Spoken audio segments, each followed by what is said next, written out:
So, anyways, welcome to this episode of the NerdBrand podcast. We apologize for audio issues. We are figuring stuff out. It's always remote stuff because, you're where you are and I am where I am, and we're doing this on video as well. So, if we're both looking off in a different direction than the camera, well, then that's why. So, but yeah, hi, Michaela.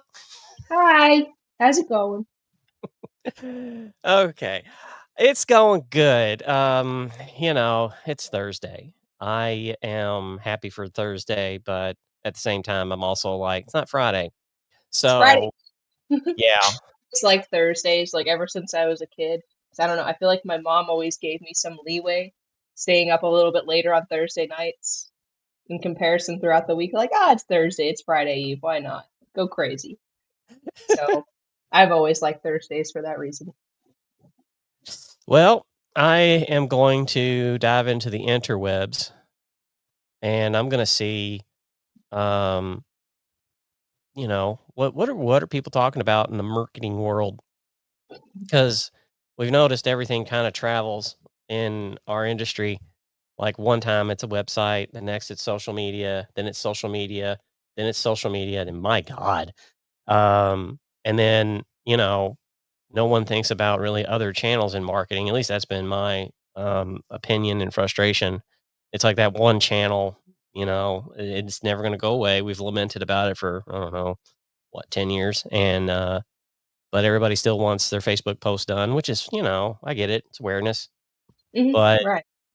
um, being a Gen Zer, what is your thoughts on social media and its current state? I'm just kind of curious what your thoughts are.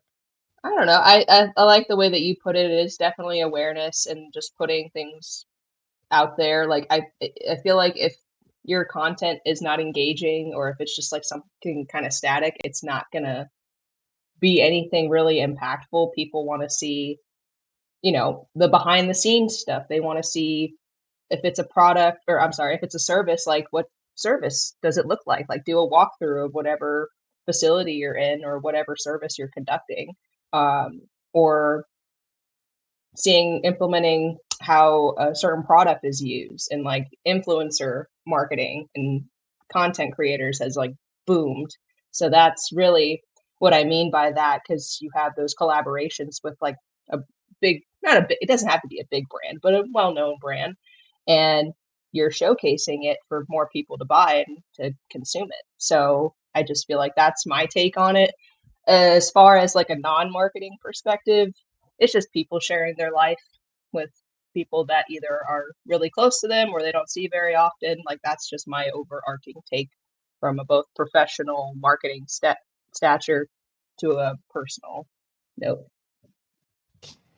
Yeah, I mean it's always never a thing, and I have to be careful here to not name names, but sometimes advice, like people are looking for advice on how to do this better, like we all should.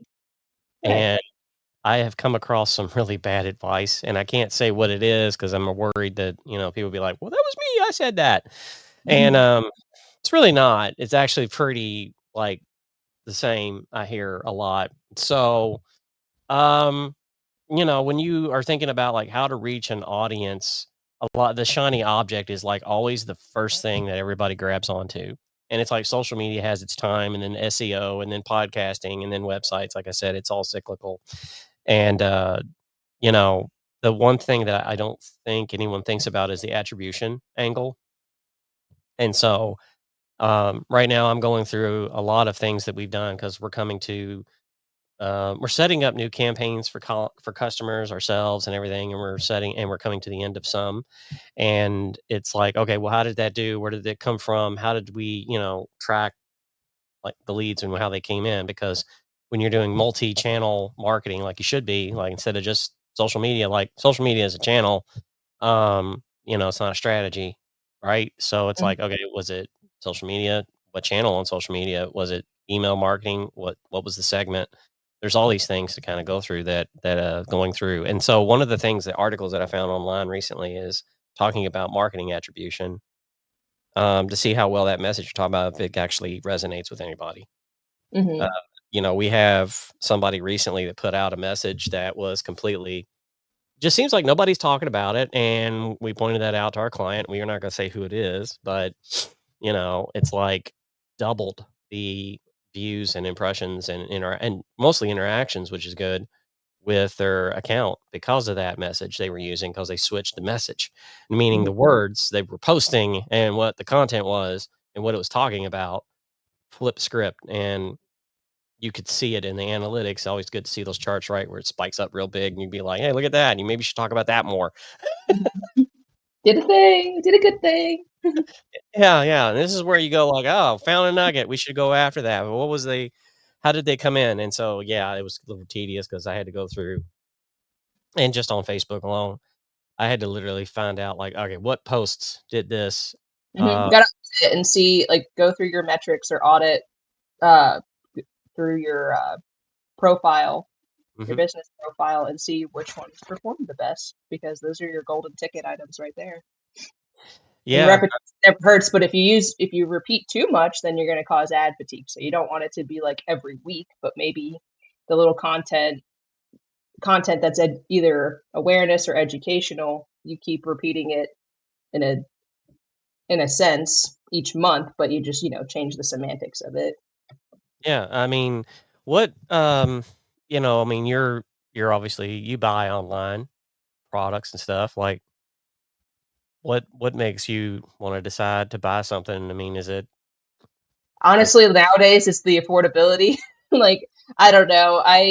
Like I do say I love Alani all the time, but I never buy anything off of uh their their website. I only ever go to Kroger and like get their deals because I'm a budget girly and I like their 2 for or 3 for 6 or their 2 for 5, whatever they normally have there. But what entices me is that like, if I always like the reviews. If the reviews are there, um, and if it's not gonna cost me an arm and a leg, that's usually what entices me. I'm trying to think of a specific brand. I usually just go to Amazon nowadays. Like, I needed a new pair of sunglasses, and I was just like, "Oh, these are the style that I have." I looked at the reviews, like, "Oh, they don't break easily, they're pretty durable," and honestly, if I pay more than $20 on a pair of sunglasses, you need to just smack my hand because it's one of those things that you lose a pair. Why do I spend? I'm not going to spend $200 on Ray Bans when I'm probably going to lose them. Yeah, So I don't know. That's just my position on life right now. Is like I factor in the affordability, the convenience, and of course the reviews. Like, is this going to be worthwhile to get, or is it just going to disintegrate the moment it gets to my yeah, house? Whatever the product, maybe you know what I mean. yeah, oh, yeah.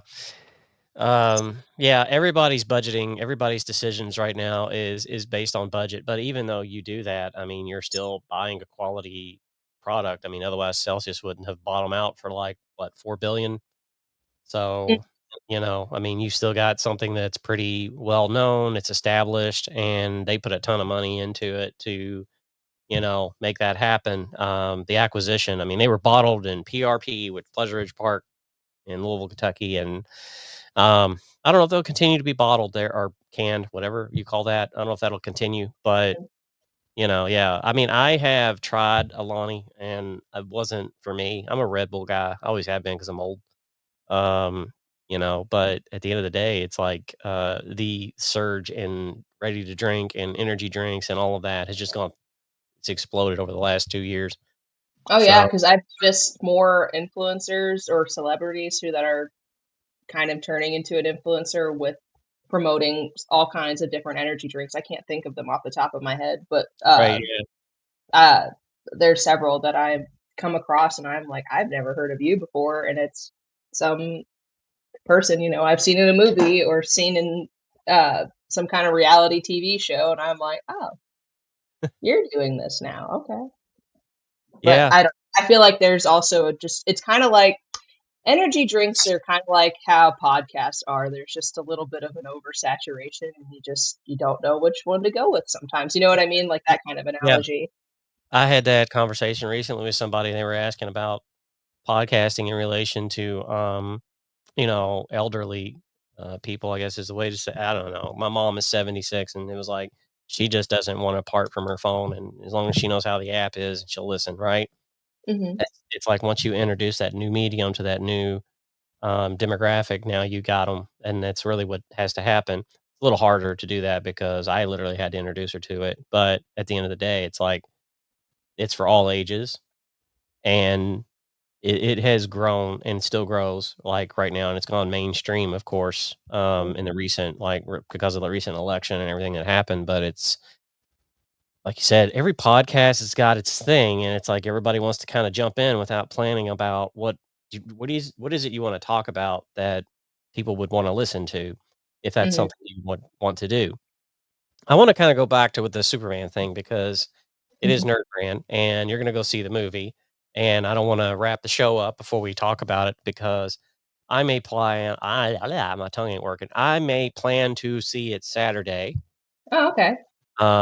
but how much do you think they've spent on marketing on this thing? Because I don't know if you've paid any attention to the trailers or anything going on with this brand because it is one that they've literally rebranded and relaunched under the DCU movie universe, whatever. So it's kind of like, what do you think that they spent on marketing on this?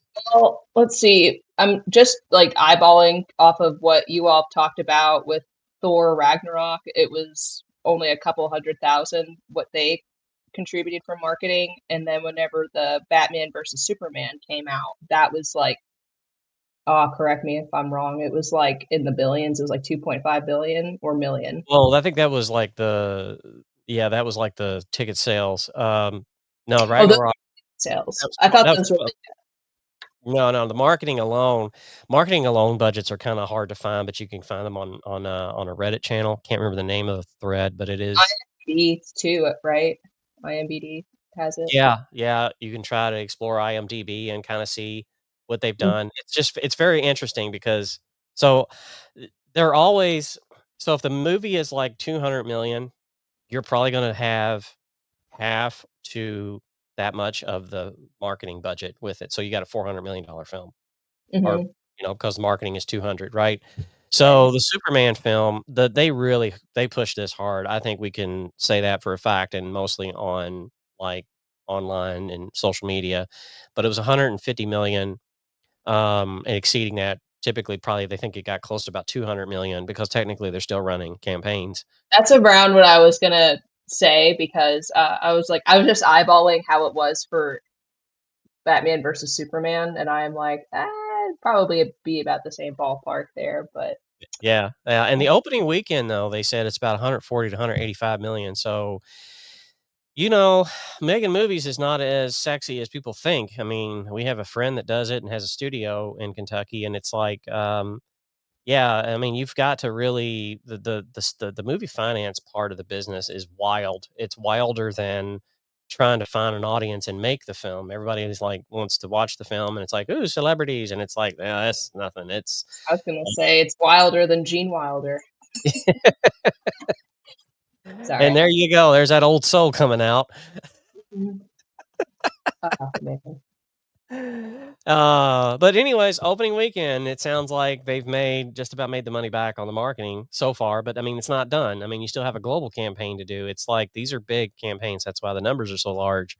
But it seems like most of it is on digital and, you still have your print advertising for it. You still have your, still got to do the trailers. Somebody's got a marketing company cuts those. And so, yeah, all of that, everybody's kind of hoping that it'll, you know, be fine.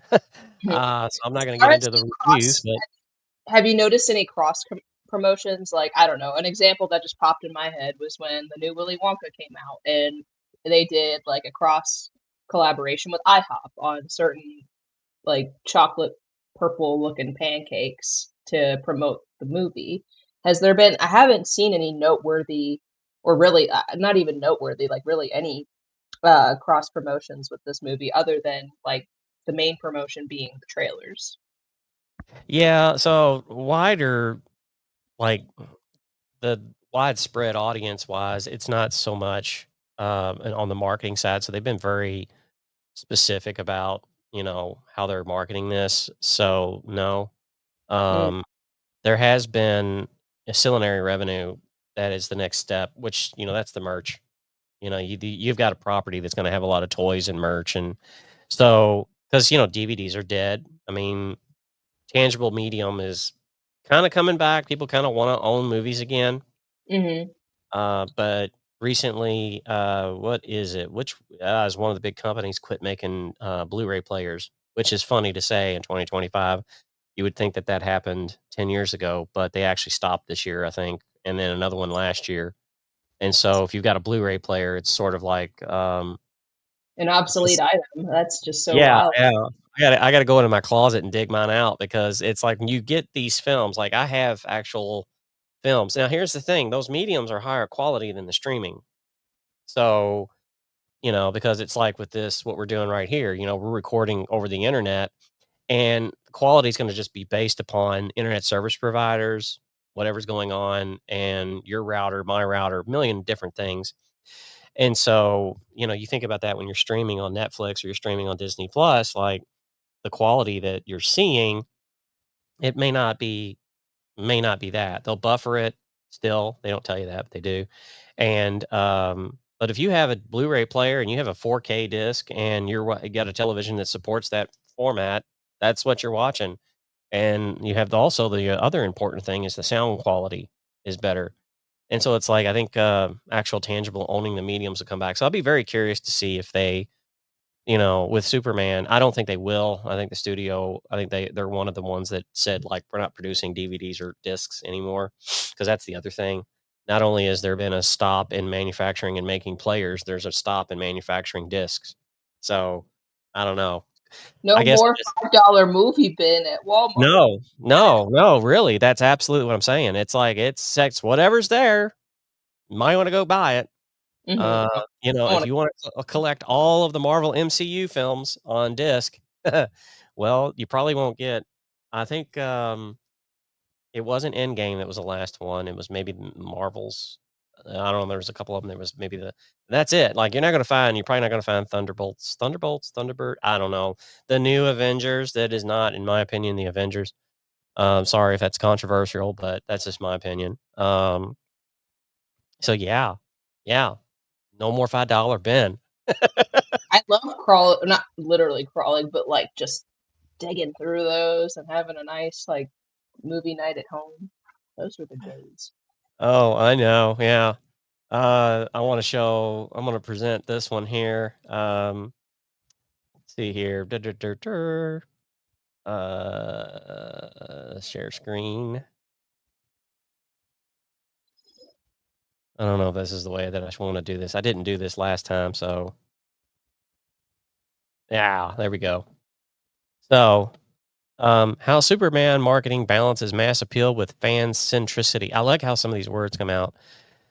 So it's the highlights and iconic visuals, and they kind of got their like synopsis here, but um, two audiences, sets of expectations, casual fans, hardcore fans. Um, not going to spend too much time on this. There doesn't, and no spoilers here because neither one of us have seen the film either. But from just judging you know, the trailers and stuff, there does seem to be a little bit of fan service. I honestly don't know though, um, what what's happening with, like, some of the characters. Like, I hope, like, they have the Justice Gang, and that is Nathan Fillion as, Guy Gardner as Green Lantern, and, you got Hawk Girl, which I was, like, very pleased to see, because introducing the Thanagarians as they're a separate race of, beings from another planet, and, and then you got, Mr. Terrific, who's just very smart. And so I'm like, okay. So you got the guy that's smart and techie, you got the guy that's the muscle, and you got the girl that's the badass with the whatever. I hope to see something of that. But then I got to thinking, I was like, wait a minute, it's a Superman film. It already seems overloaded with heroes. That's the only apprehension that I have. And so when you're doing a film, it's like there's just nothing we can say about um, not our gig, right? We don't make movies, but I think do you think James Gunn has maybe made a misstep? Are you expecting a good film or not? I'm kind of expecting it because I think he did really well with Peacemaker, the Peacemaker series, and made Yeah. it, kind of like how Marvel is, like kind of like a serious undertone, but with a little bit of lighthearted goofiness, you know what I mean? But it has John Cena in it, and he just carries the show, and you get more laughs probably than anything. But what I'm worried about, especially now that you mentioned like the hero cameos that are going to be sprinkled into the plot, I think that they should maybe focus more on like the backstory, maybe, throw in Lois Lane and like make it kind of like that nostalgic, not oversaturated with all the other characters. And then that's an opportunity for the sequel. I don't, you know what I mean? Oh, yeah. And I had another idea too, but I don't know how it could cross over into this. But I was like, oh my gosh, if they have something like with like Teen Titans, they do like that kind of a crossover, that would be because I grew up watching and loving like the animation with Robin and Starfire and Cyborg and Raven.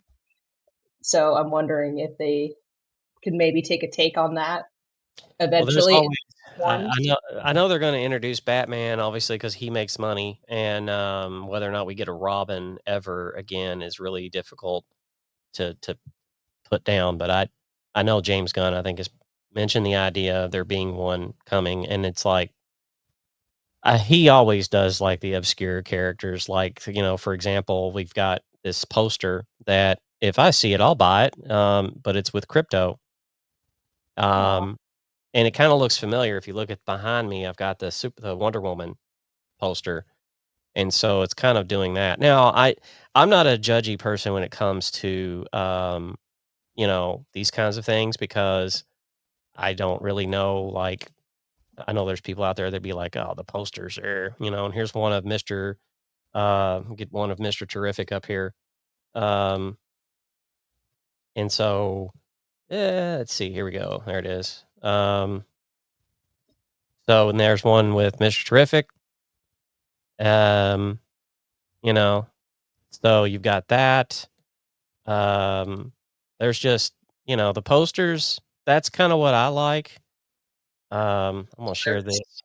Yeah, I'm gonna share this tab that I got open, so where these are coming from.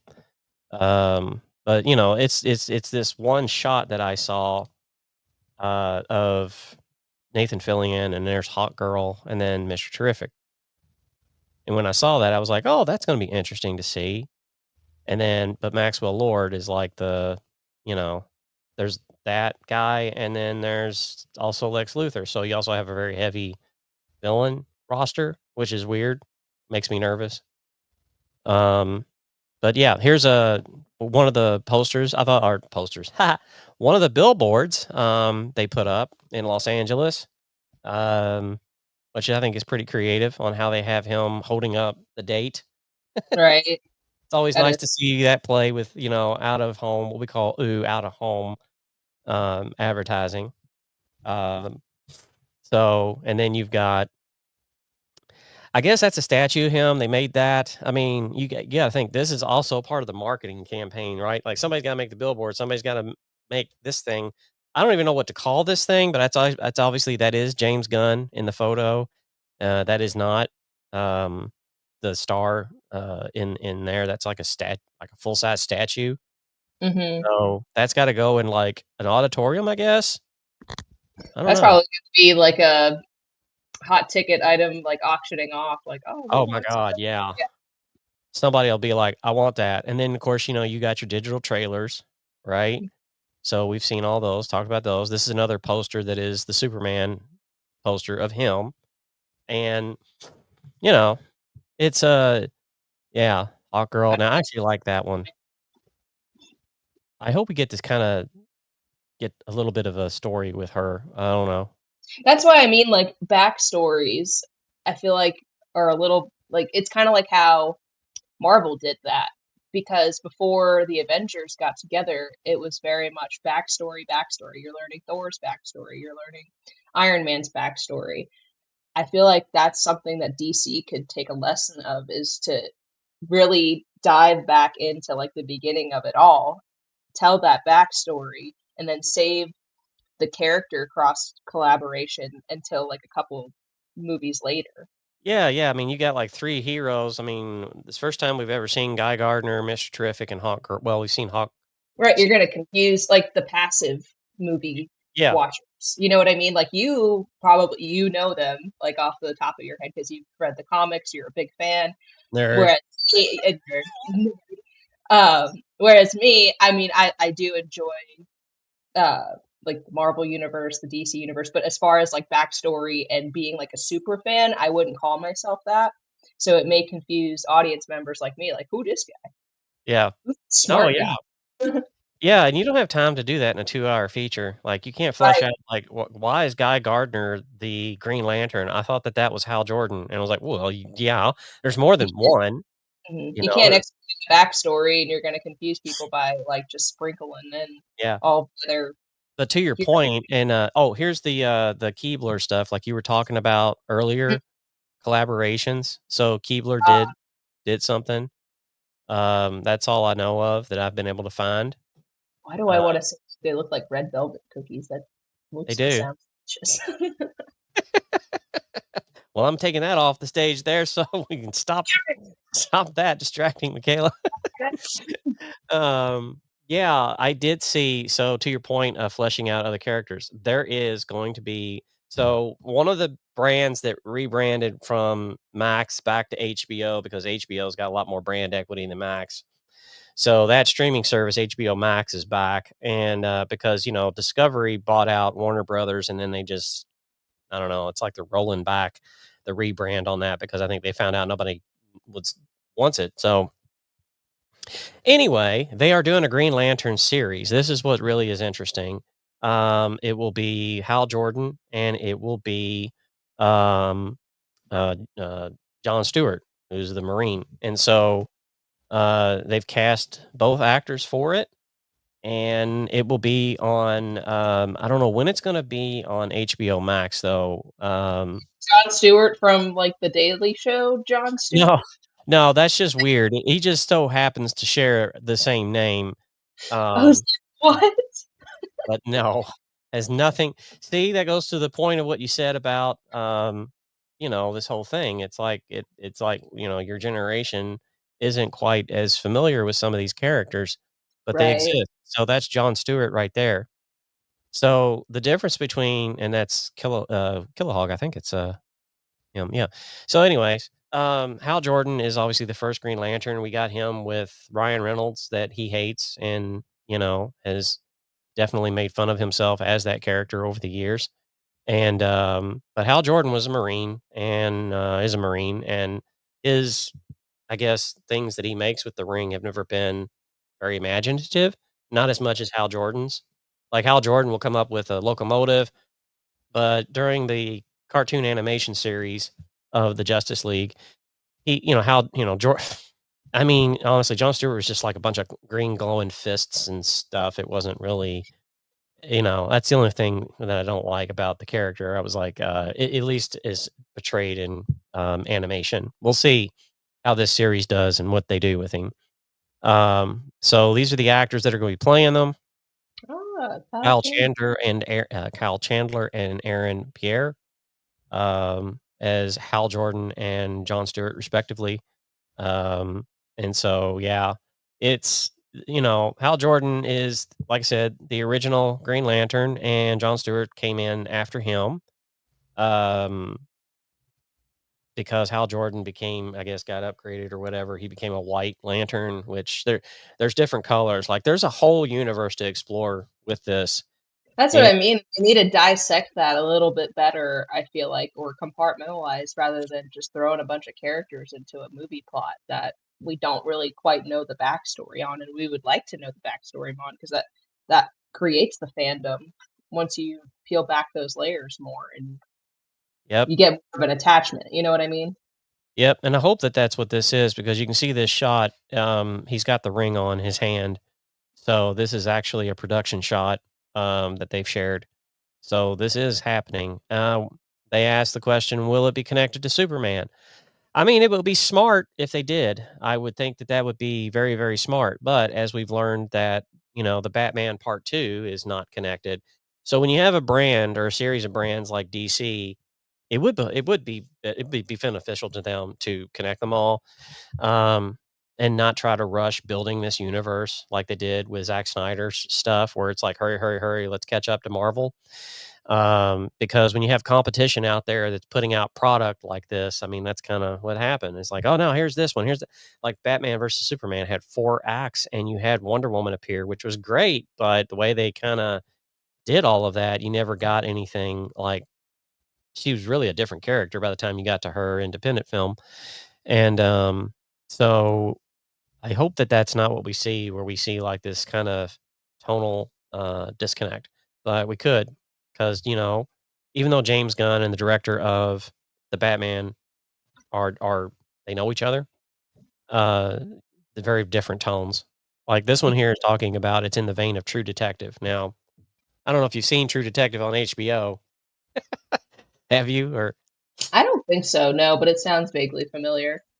yeah, there's a few very famous scenes for very rated R reasons. I'll say that.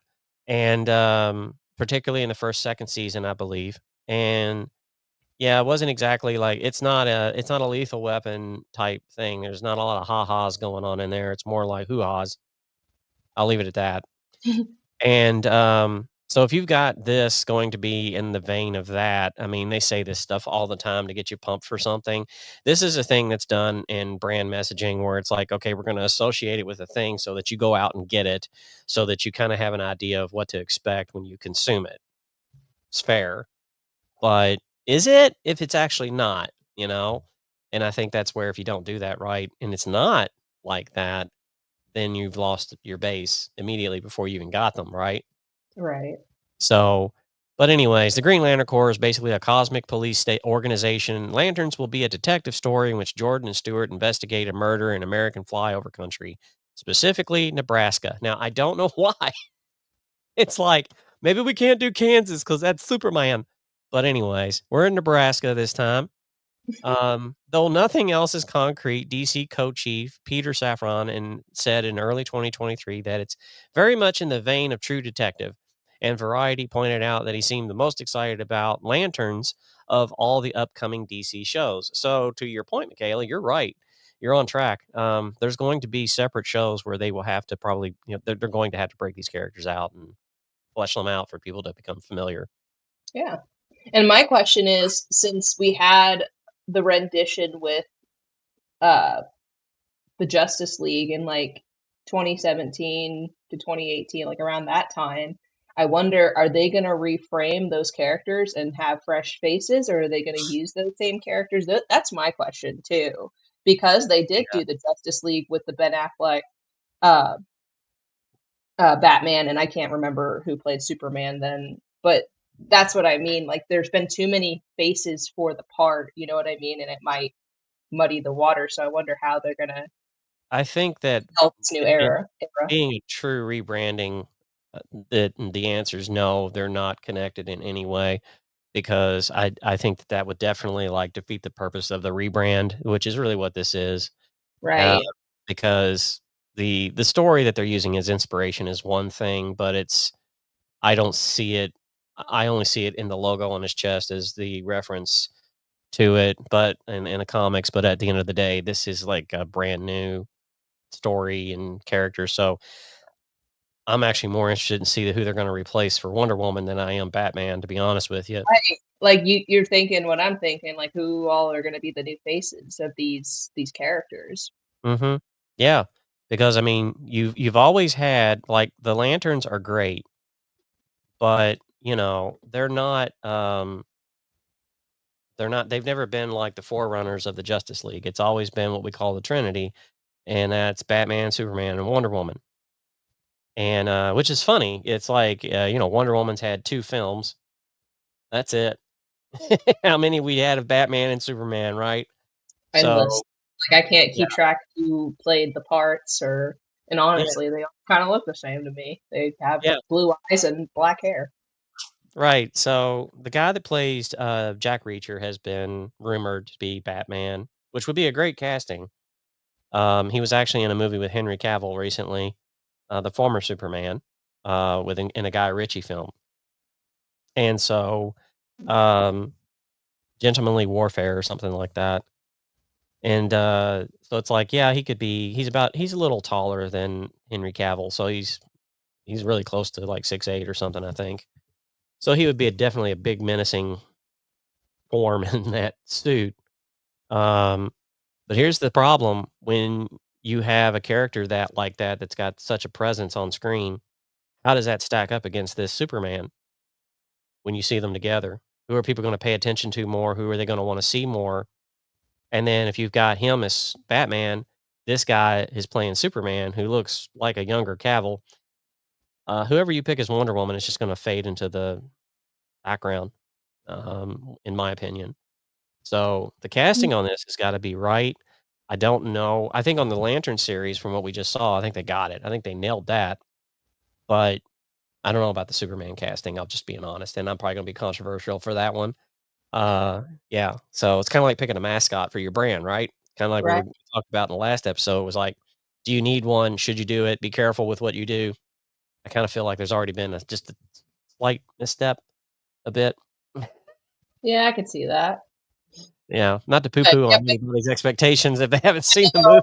I was like, I can't wait to come back and talk about Fantastic Four. Oh my Gonna god.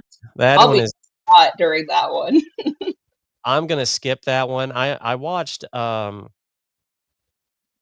already leaked online, the end scene of Fantastic Four. Mhm. Don't tell me I'm going we already got our tickets for that one too, Okay. so Yeah, we're so gonna give it a whirl because, I love Pedro Pascal, you're so gonna wanna some love. it's weird, and it's very lengthy, so I don't know when it plays, like, as far as, like, before credits, after credits, mid credits, I don't have any idea. Stick around, watch it, come back, be like, "What the" or you'll be like, "Oh!" I don't know. Kinda like Well, as long that. as because have you've seen Thunderbolts, right? Actually, no, but I'm not one of those that the last film, and I know there's a particular person out there that I know he hates me for this because I went and seen Doctor Strange 2 in the theater. That was the last one I saw in the theater, and I was bored about 20 minutes in. I was thinking about where to get a burger. I swear to God, I've never had that happen. I fell asleep during it, but, I'm grandma now whenever it comes to, staying on the couch past 9 p.m., I just get EP and doze Yeah, off. I But mean, I wasn't engaged at all, so right. I mean, and that's the thing. It's like you build a brand up, you build up a product and everything, and then people kind of snooze at it, and you're like, "What happened?" And it's sort of what I've been preaching for years. Content is king, and it's not coming from me. I didn't invent that, but it's like what you read, what you're looking at, what you're watching. If it's a video, matters and the quality matters. And if you're just a lot of people are really happy to kind of do what you said, save the money. And we're going to wrap up with this because this is an important thing, especially for business owners. If you're just starting out and you're less than 3 years old, it's totally understandable the corners you have to cut, the tools you need to use in order to do things. But Canva is not a professional designer tool. Like I've never met a professional designer who uses it unless they just don't care what they're delivering because they just got to get it done because they do actually have a professional client that needs something professional made. But after looking at these, posters, if they were done in Canva, it would really shock me, but I don't think so. And so, it's sort of it's like okay, on the cheap, we can get Canva, it pays $50 a month for this or whatever, and you can do things. And now it's everything looks the same. Nothing is differentiated from something else. It all just kinda looks the same. You got the same kinda treatment for typography in a graphic, the same kinda treatment of a background image in a graphic, or it's just, like the little slashes here or there, where they're at, or how the masking is done. It's like, we know these are templated, and, people are putting them out there on social en masse, and the message is getting lost, and so that's content, and it's like watching a film that has bad content. You get disengaged from it very quickly because you're like, "This is boring." Right. It's nothing show me something new to look at that I like looking at, and, I think that that is where that you've got to really invest in your creative moving forward, especially in the age of AI, because AI will generate this or that, even copy.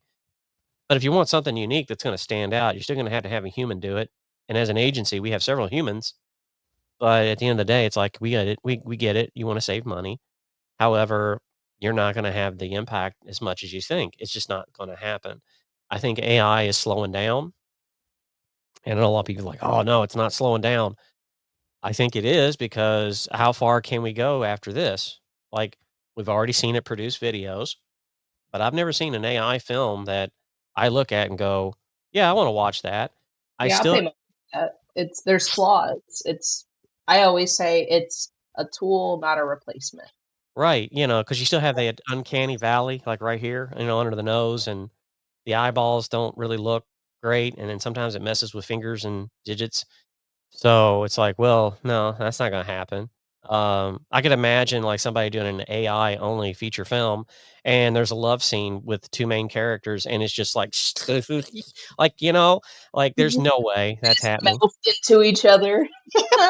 Yeah, there was a scene in, it was an Al Pacino film and, with Keanu Reeves, oh, Devil's Advocate, and Yep. there was a scene, and they all just kinda blended together, and it was, like, a really cool effect, and I'm thinking, like, that's what you're gonna see with AI love scenes if they film them or they use them, so it's like, alright, because there's only, like, so many ways that the engine is gonna be like, "Okay, well, that's what a nipple looks like," and yes, I said that on a podcast. Um, and it's just sort of like, boring. I mean, how far do you go before you're like, "Yeah, this is like watching, a cartoon." At the end of the day, you can go to nerdbrandagency.com/podcast if you wanna, like, subscribe to this thing and share the love. We'll talk about, maybe coming up on a future episode with our creative director about, have comics died? What's happened? And I say this because I went to a Barnes& and Noble and I saw the graphic novel, section, and it was a small section with a few shelves, but, oh my lord, there was a huge part of the entire store that was just the manga is what it is, and that was nuts. I mean, it was everywhere. So, obviously, there's been a cultural shift away from comics. So, are comic books gonna die? What's gonna happen? You know? So, anyways, that's just something I'm putting out there to see if there's an interest there. Anything closing remarks that you got? No, just keep your nerd brand strong. That's all I gotta say, and I hope I didn't take the words out of your mouth. Nope. I think we're gonna end on that. So do like she said, everybody.